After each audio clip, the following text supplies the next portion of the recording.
Whoever defeats me will take my daughters as wives, said the Apache chief, until a white man. Before we dive into the story, don't forget to like the video and tell us in the comments where you're watching from. The sun was falling behind Juniper Mesa. Its light stretched long across the ground, flattening every shadow. A circle of men stood in the clearing, boots planted firm in the dust, their faces waiting for the old Apache leader to speak. The air carried smoke from nearby fires and the sharp smell of sweat and leather. The silence was heavy, broken only by the wind pushing through the juniper trees at the edge of the open ground. The leader stepped forward. His body was marked by age, muscles still present under his skin, but loosened by years of fighting and hunger. His black hair, streaked with white, fell around his face as he leaned on a carved staff. He raised his chin and spoke with a voice that cut across the ring. "Whoever defeats me will take my daughters as wives." The men around him shifted their weight, but none spoke. His word was law here.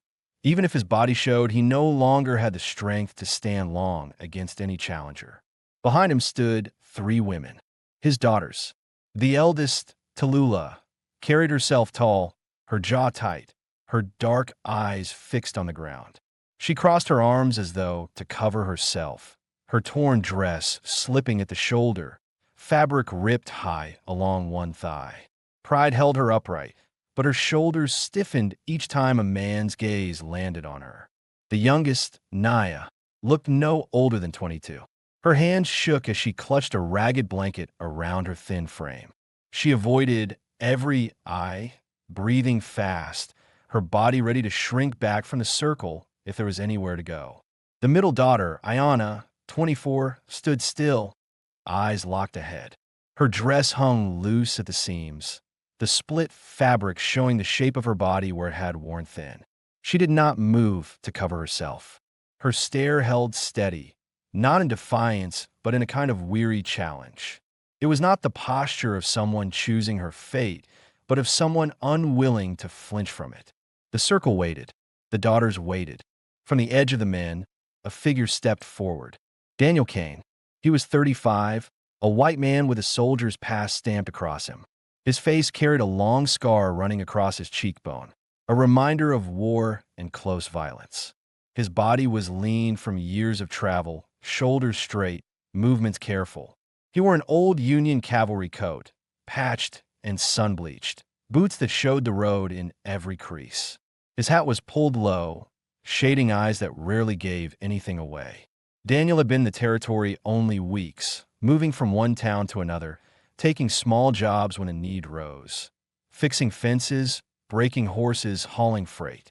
He had not come here looking for a fight. He had not come for women. He had come to the circle because the words spoken by the old chief reached him on the wind, and he had seen the women standing there. Eyes lowered, dresses torn, futures stripped to a bargain made in front of men. Something in him refused to walk away. He stepped into the open ground. The men watched. The old leader raised his head, his eyes narrowing. Daniel pulled off his hat, set it carefully on the dirt, and raised his hands. "I'll stand." He didn't say more. He didn't explain himself. He couldn't.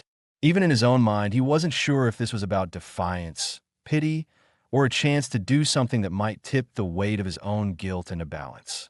He only knew he couldn't watch them handed over like cattle. The fight started sharp. The old chief swung first with his staff, the wood cracking against Daniel's forearm. Daniel took the blow, teeth grinding, then pushed forward. They grappled, the chief fast for his age, his strikes precise, but his body slowed by years. Daniel matched him, one block, one strike, every move controlled. Dust rose under their boots. The circle tightened. Daniel's mind was steady but strained. He did not want to hurt the man. He did not want to carry another killing. He shifted, took hold of the staff, twisted hard. The old chief lost footing. Daniel swept his leg and dropped him hard to the ground, pinning his arm against the dirt. The old man struggled, but Daniel held him there, firm, not brutal. He could have broken the bone, could have pressed his knee to his throat. Instead, he held him still until the fight drained out. Only then did he let go and step back. The leader lay staring up at the sky, his chest heaving. The law was clear. He was beaten. His daughters, by the words he had spoken, now belonged to the victor. The crowd was silent. Men shifted their eyes to the women, then to Daniel. Daniel bent, picked up his hat, and set it back on his head. His voice was flat, carrying no triumph, no claim. "They come with me." He turned to the women. Each looked at him with something different in their eyes. Fear, suspicion, the faintest trace of hope. He gathered the shawls from the ground and handed them back to them, one by one. His eyes never lingered on the torn places in their clothes. Then he walked out of the circle. He did not look back at the men. He did not look at the leaders still on the ground. He only listened for the sound of footsteps. They followed. The eldest first, shoulders squared. The youngest second, clutching her blanket. The middle one last, her gaze flicking between him and her father until the old man gave the slightest nod. Daniel's chest tightened as he heard their steps behind him. He had no plan beyond this moment. Only one thought sat firm in his mind.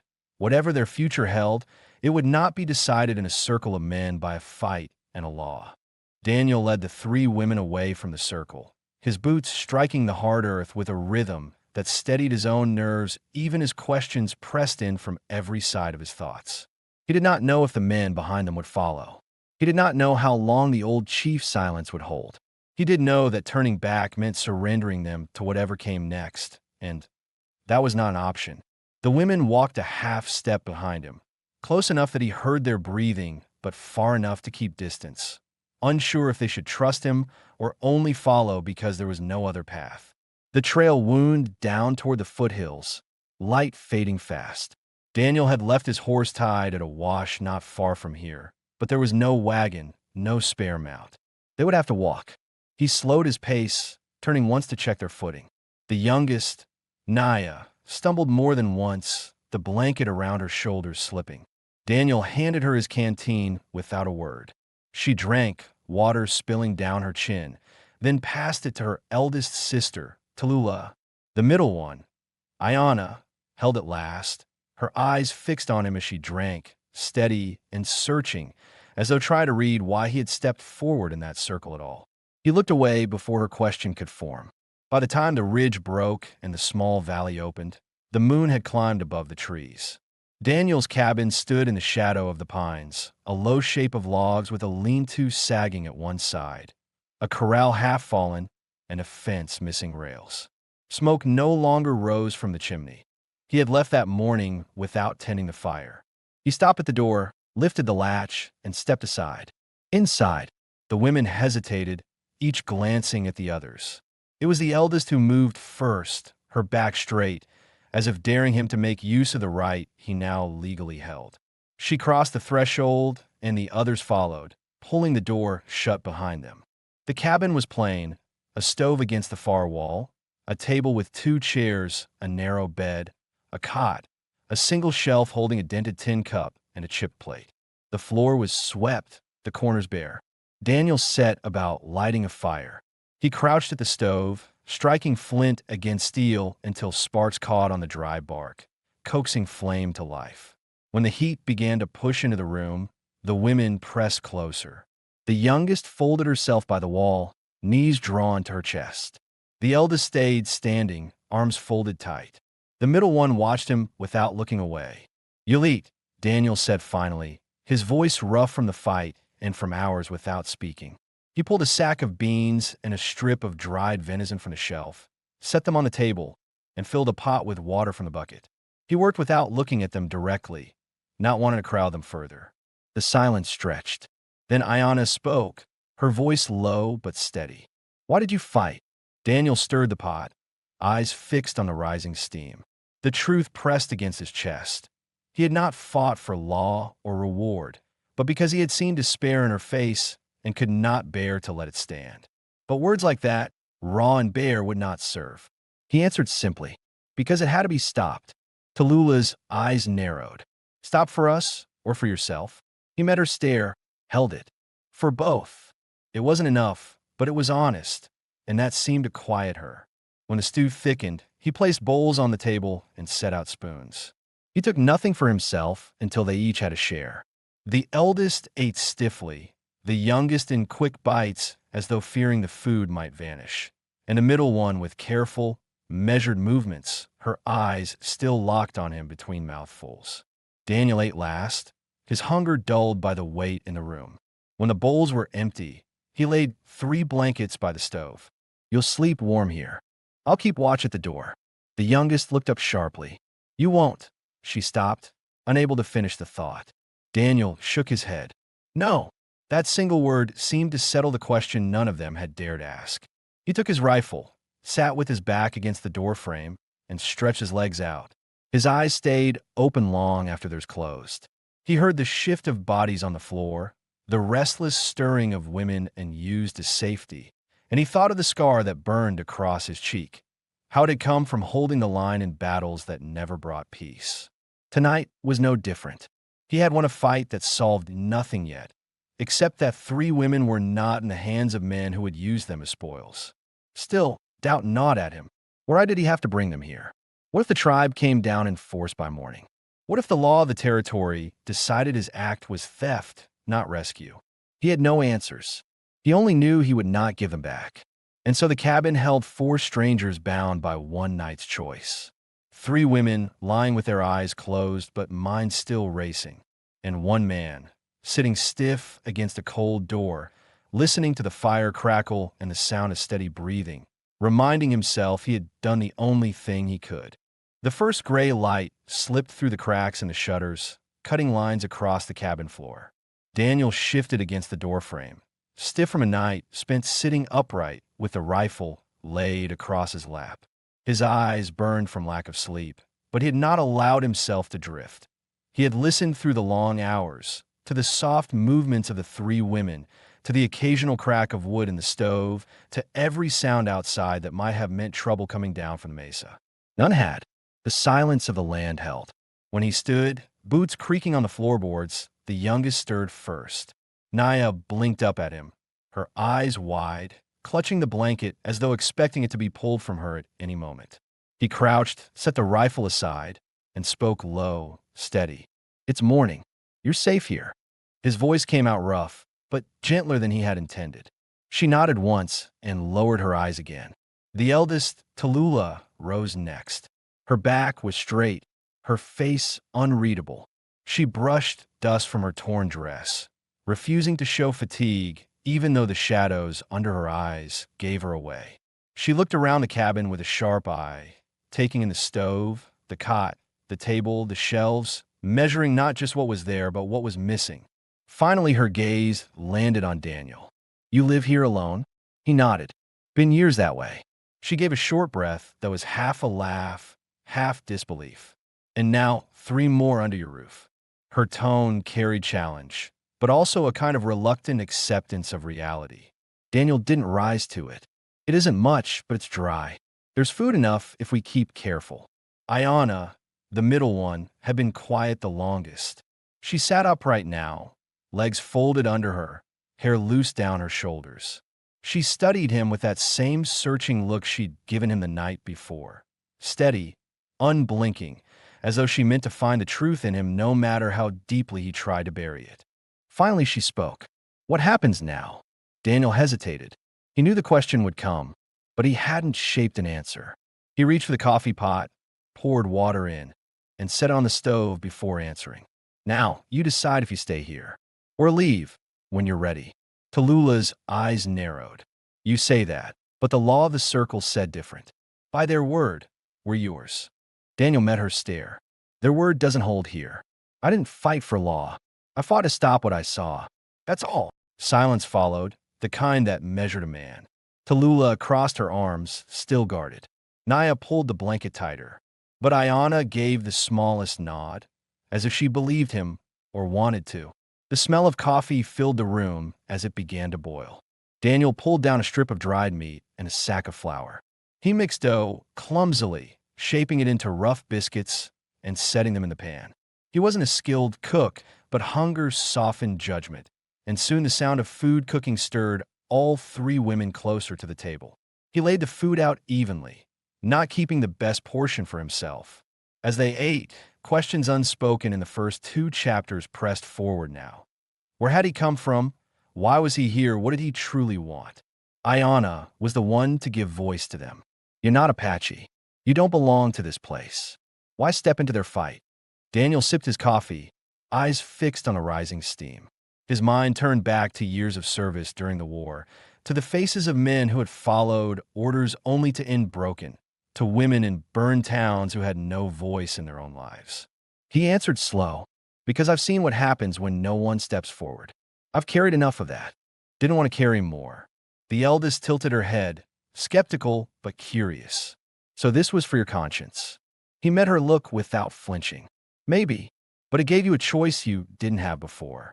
The room quieted again. The only sounds the scrape of spoons and the hiss of the stove.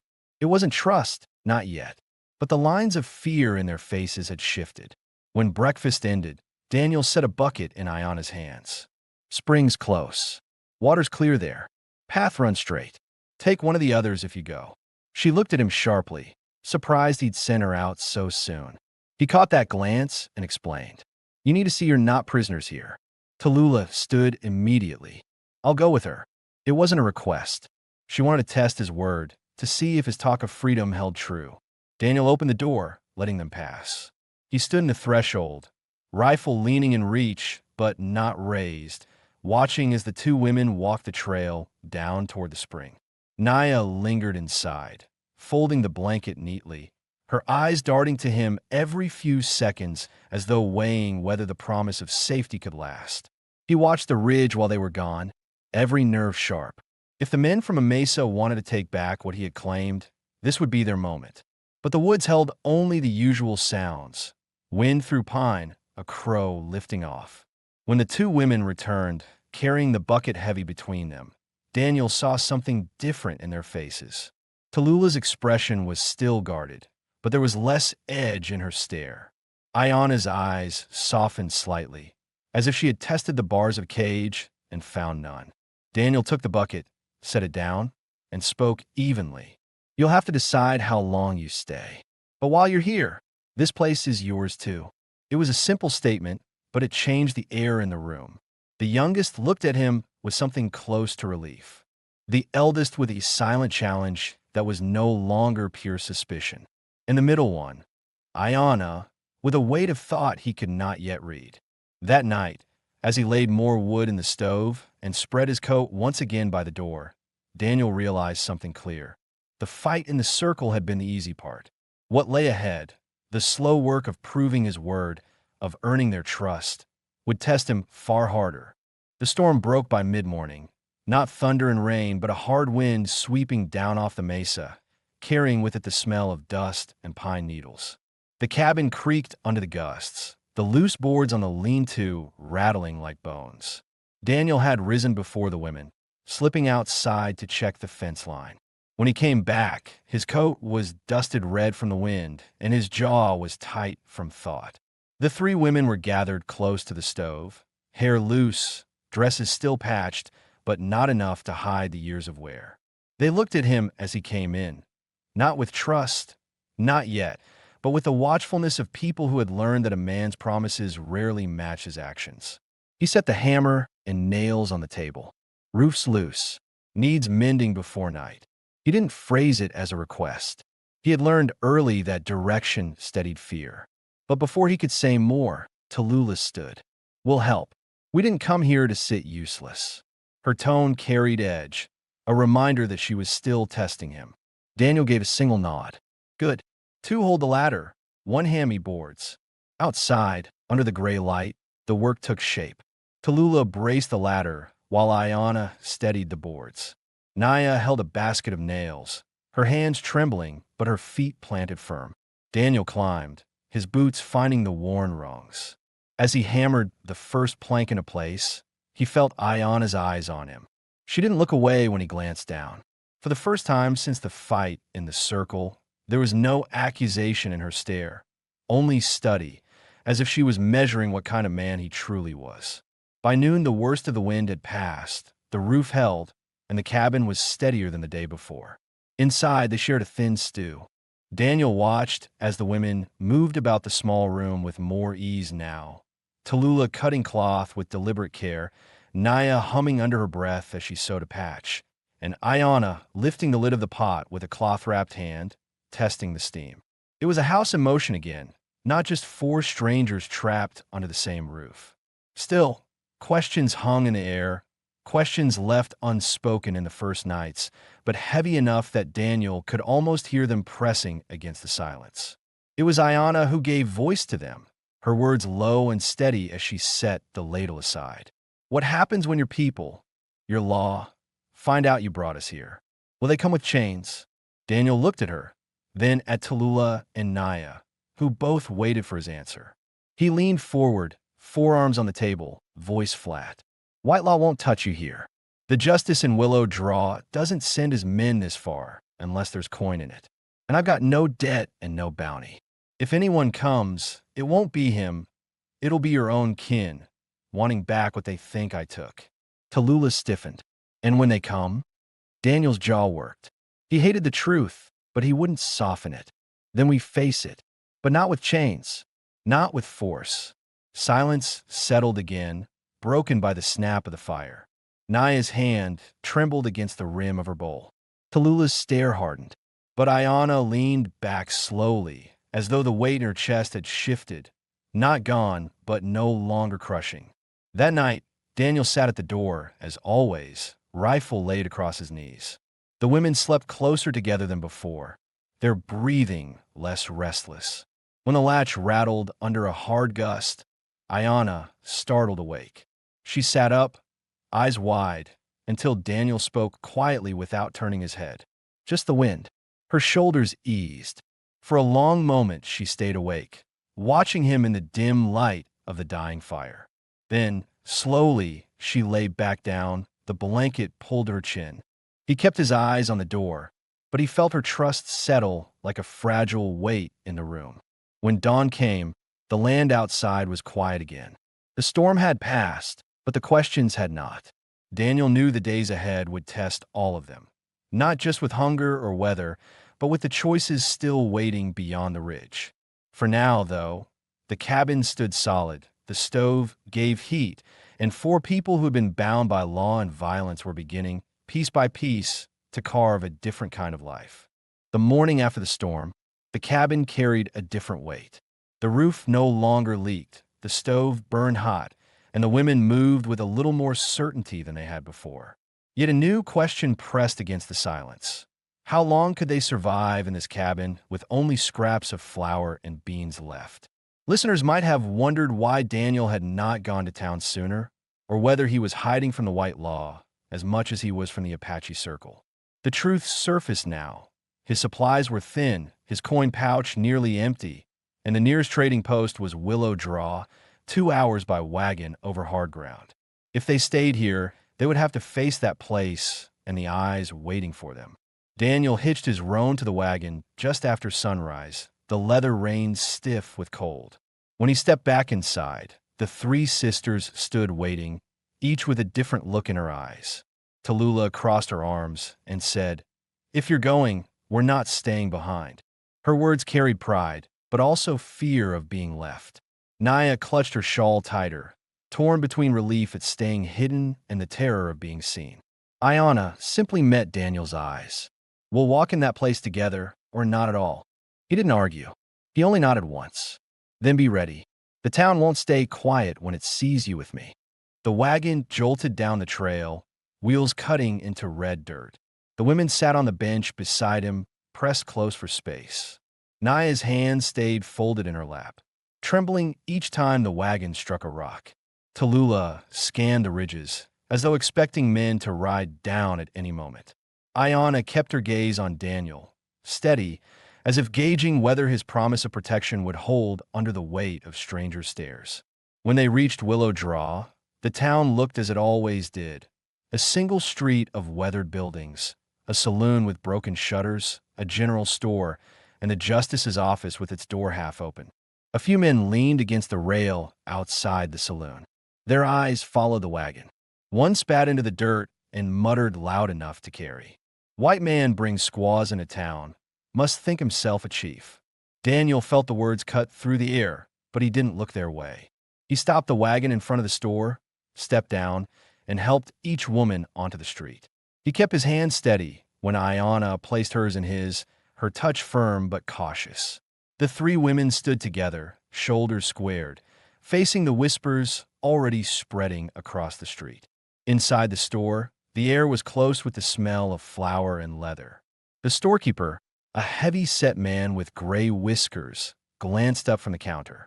His eyes lingered too long on the women before shifting to Daniel. "You buying or trading?" "Buying," Daniel said flatly. He placed a small pouch of coins on the counter. Flour, salt, beans, and cloth enough for 3 dresses. The man's brows rose, but he didn't comment. He called to the boy in back to fetch the goods. While they waited, the women wandered cautiously through the aisles. Naya stopped at a shelf of buttons, running her fingers over them as if the small, ordinary objects were treasures. Tallulah picked up a bolt of sturdy calico, examining it with sharp eyes. Ayanna stood at a rack of boots, testing the leather of a pair that looked close to her size. When she bent to check the soles, Daniel noticed the seam of her torn dress pulling higher at her thigh, the fabric frayed. His jaw tightened, not at her body, but at the memory of the circle where men had stared at her the same way. He turned away and cleared his throat. "Take them if they fit. I'll pay." Ayanna straightened, surprised, then nodded once without speaking. As the storekeeper tallied the goods, a man entered, dust on his hat and a revolver at his hip. He looked at the scene, Daniel with 3 Apache women at his side, and let out a laugh. "You planning to sell him off, Kane? Or keep all 3 for yourself?" The words drew silence. Tallulah bristled, her eyes flashing. Naya shrank behind her sisters. Daniel's hand hovered near his belt, but he didn't draw. His voice came low, steady, carrying more weight than volume. "You'll hold your tongue." The man's smirk faltered under Daniel's stare. After a long pause, he shrugged, spat on the floor, and walked out. When the goods were loaded, Daniel guided the women back to the wagon. The street was still lined with stairs, but none stepped forward. As the wagon rolled out of town, Naya exhaled for the first time since they had arrived. "They hate us." Daniel tightened his grip on the reins. "Let them. They don't decide what happens in my house." The road back was quiet except for the creak of the wagon. Tallulah sat straight, jaw set, holding the cloth they had chosen. Naya clutched the buttons to her chest like a shield, and Ayanna, her new boots in her lap, leaned slightly against Daniel, not enough to be bold, but enough to let him know the wall of mistrust had begun to crack. By the time the cabin came into sight, Daniel understood the cost of what they had done. The town knew. Gossip would spread. Word would travel up to the mesa. There would be consequences. But as he helped each woman down from the wagon, watching them carry the bundles inside like they belonged there, he also knew something else. There was no turning back. The wagon creaked back into its place near the corral, the roan shaking its head as Daniel unhitched the traces. The women carried the bundles inside, their arms full of cloth, salt, beans, and a sack of flour that would last through the next month if rationed carefully. It looked like enough to keep them alive, but Daniel knew survival wasn't measured by stores alone. The moment they had set foot in Willow Draw, eyes had followed them. Word would spread fast. By now, the Mesa would know he had not hidden the women, but taken them openly into town. The question that lingered in every listener's mind, what would the tribe do now, pressed on Daniel just as heavily. That answer came sooner than he expected. 2 days later, just after dawn, Daniel was chopping wood in the yard when movement along the ridge caught his eye. 2 men descended on foot, their pace slow but deliberate, their faces set in the expression of men who carried another's message. Daniel rested the axe against the block and wiped his brow, not reaching for the rifle, but aware of its place inside the door. He stepped forward to meet them before they came too close to the cabin. The women saw them too. Naya froze in the doorway, hands clutching the blanket around her shoulders. Tallulah moved in front of her like a wall, eyes hard. Ayanna stayed just behind Daniel's left shoulder, silent but alert, her gaze following the stranger's every step. The taller of the 2 men spoke first, his voice even. "The chief still breathes.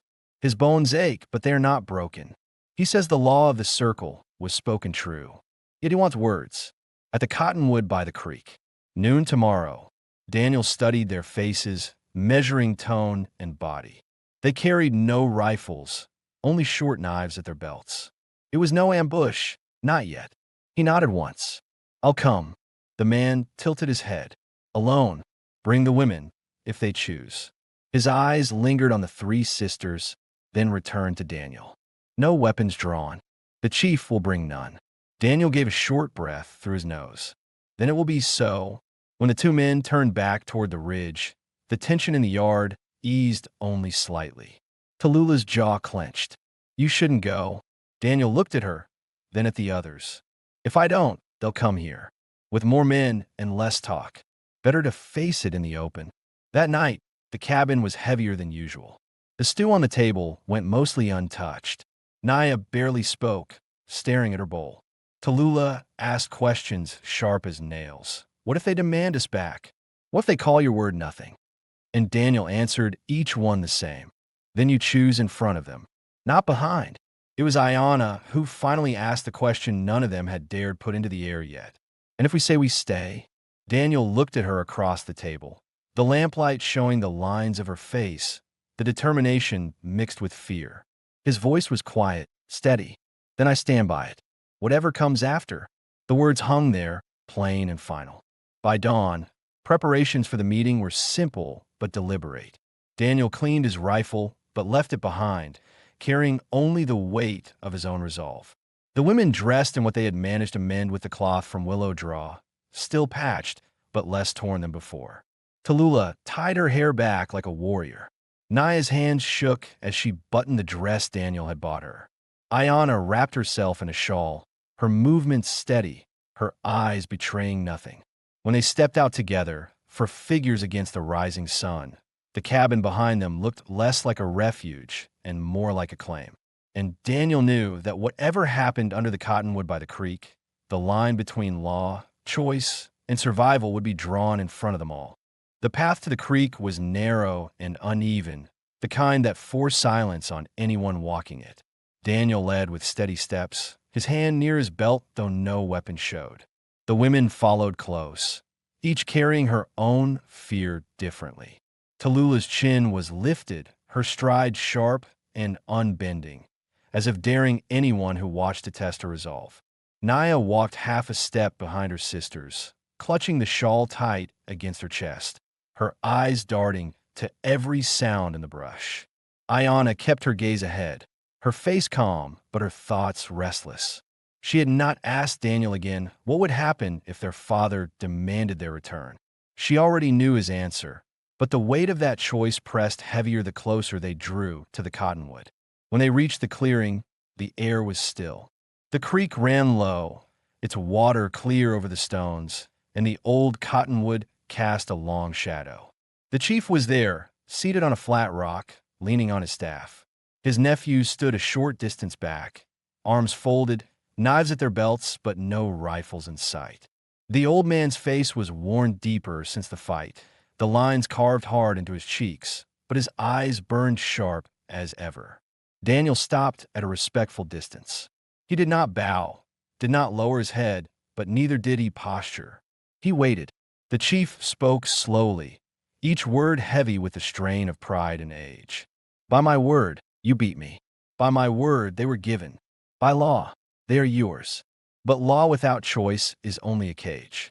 So I call them here to answer with their own tongues. He turned to his daughters. His eyes softened when they met Naya's. Do you wish to return? Naya's throat worked before she found her voice. I want to stay where the stove is warm, where I can sleep without waking to fear. I'll not go back. Her words were quiet, but they carried across the clearing. The old man's eyes shifted to Tallulah. She stood taller, shoulders squared. I will not be wife to Daniel Kane. I will not return to the circle either. I will stand here as elder sister and help keep the house if that's what life brings. My choice is mine, not yours, not theirs. The chief's jaw tightened, but he gave a small nod. Then his gaze settled on Ayanna, the middle one, the one who had not broken eye contact even in the circle of men. Her voice was steady, though her hands trembled at her sides. I stay. With him. Not by your word, not by the fight, but because he gave me breath when you gave me away. She looked at Daniel then, not as a man who had won her, but as the one she had chosen. I will build a life here, as his. The silence that followed was longer than any before. The nephew shifted, uneasy, but did not move. The chief drew a slow breath, closed his eyes, and when he opened them again, the fight in them had dimmed. He struck his staff against the ground once, sharp. So it is spoken, and so will be. Daniel nodded, relief buried deep under the hardness of his expression. Then it settled, but the chief wasn't finished. He leaned forward, his voice carrying a final warning. You've made your claim in front of me, Cain. If ever my daughters say otherwise, if ever they are harmed or their choice is stolen, I will not send nephews. I will come myself, even if it takes the last of my bones. Daniel met his eyes, unflinching. Fair. The old man pushed himself to his feet, his body heavy with age, and turned back toward the ridge. His nephews followed, their footsteps fading into the brush until only the creek's trickle remained. The clearing was quiet again. Tallulah crossed her arms, exhaling a breath she had held too long. Naya's eyes filled, her shoulders easing as if a burden she had carried all her life had been set down. Ayanna stepped closer to Daniel, her hand brushing his arm in the first unguarded gesture since the circle. Daniel looked at each of them, then at the path leading back to the cabin. For the first time since this had begun, the road ahead was not chained by another man's word. It was theirs to walk, hard, uncertain, but chosen. The walk back from the creek was different than the one that had carried them there. The women were quiet, but not from fear. Their shoulders no longer pressed in as if expecting to be pulled away. Tallulah walked slightly ahead, scanning the path with the same sharpness as always, but her steps were lighter. Naya stayed in the middle, her hand brushing the cloth of the shawl she carried like it was no longer only protection, but something of her own. Ayanna walked beside Daniel, not touching, but close enough that he felt her presence as steady as the ground under his boots. When the cabin came into view, it no longer looked like a shelter meant for one man's silence. With the roof patched, smoke rising from the chimney, and blankets drying on the line, it had begun to take on the shape of a household. Listeners might have wondered how they would make it through the winter, how four people could survive in a cabin built for one. And those questions found their answers in the days that followed. The next morning, Daniel carried the last of the split logs under the lean-to, stacking them high. Tallulah joined him without being asked, taking up the axe and splitting kindling with strong, sharp strokes. When Daniel moved to correct her stance, she shook her head. I've watched enough men swing an axe. I don't need teaching. Daniel only nodded and let her work. For the first time, her tone carried no bite, just determination. Inside, Naya worked the cloth from willow draw into patches and then into new garments. Her stitches were uneven at first, her fingers shaking with every pass of the needle, but she kept at it. By the third day, she had pieced together a dress that hung straight, with buttons she had chosen herself. When she tried it on, she looked down at her own work with a shy smile. Daniel saw it from the doorway and said nothing, but the relief in her face was worth more than words. Ayanna took to the stove, her movements confident and steady. She boiled beans, cut strips of venison Daniel had brought back from a hunt, and flavored stews with pinches of salt they could now spare. She moved like someone reclaiming rhythm she thought she had lost. Daniel noticed the way she tested the pot with the back of her hand, careful not to waste heat, the way she cut meat into even strips as if each piece carried weight. At night, when the cabin smelled of smoke and stew, she was the one to set the bowls out, her eyes flicking to him as if waiting for his approval. One evening, when the others had gone quiet, Daniel stayed outside to finish mending the gate that always leaned to the east. Ayanna came out with a lantern, the light catching the lines of her face, her hair pulled into a loose braid. She held the wood steady while he hammered nails, her hand brushing his once when the board shifted. She didn't pull away. You don't have to do all this, she said softly. Daniel kept his eyes on the board. If I don't, it falls apart. She studied him for a moment before answering. I wasn't talking about the gate. He stopped, meeting her eyes in the lantern light. She didn't look away.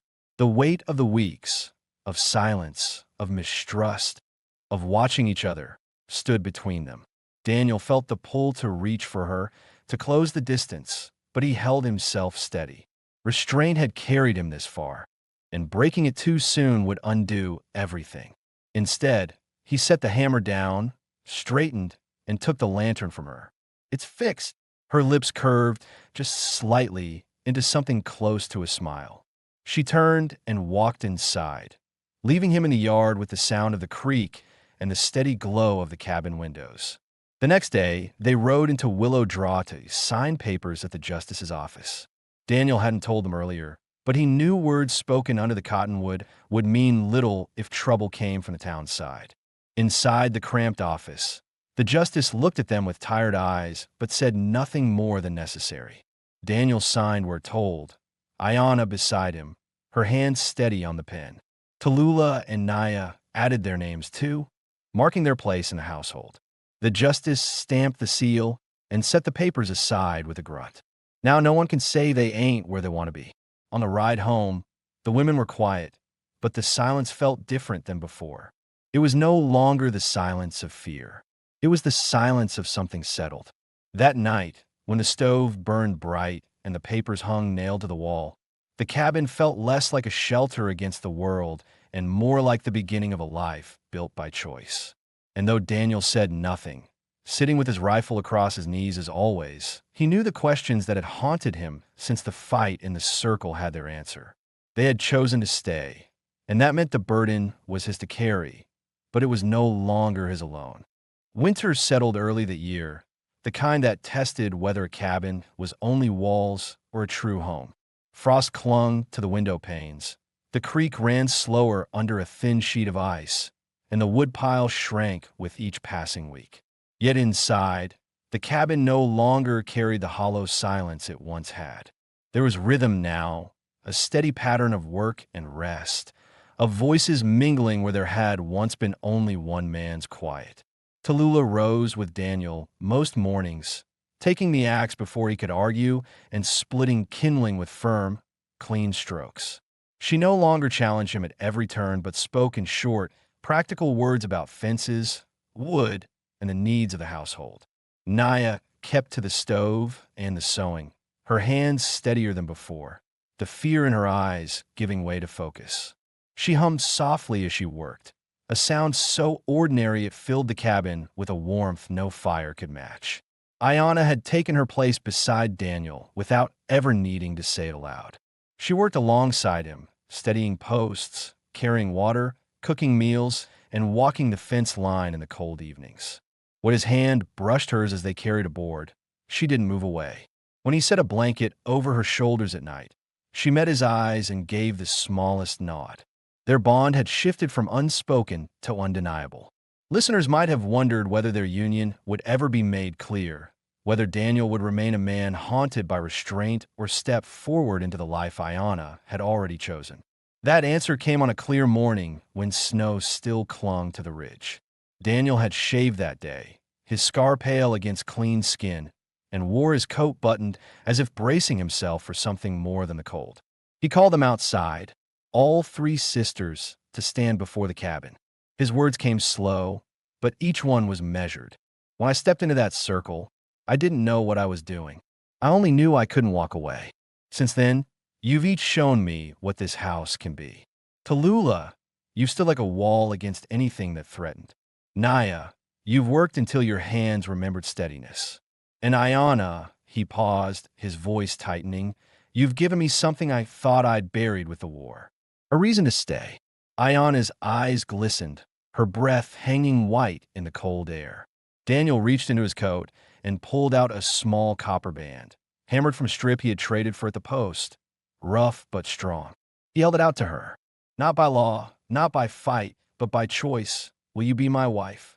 Her answer came without hesitation. Yes. Her voice was clear, steady, stronger than he had ever heard it.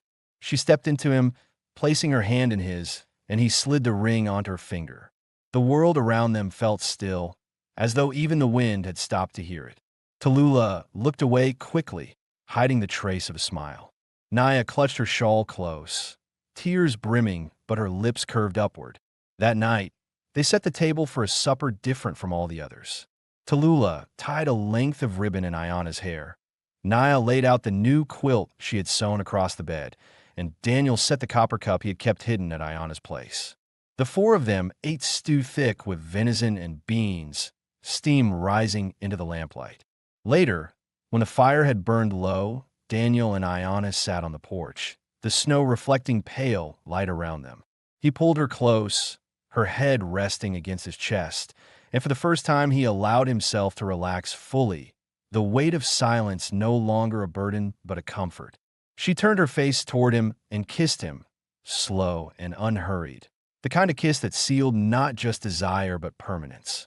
Inside, the papers from the justice hung on the wall. The cabin stood firm against the cold.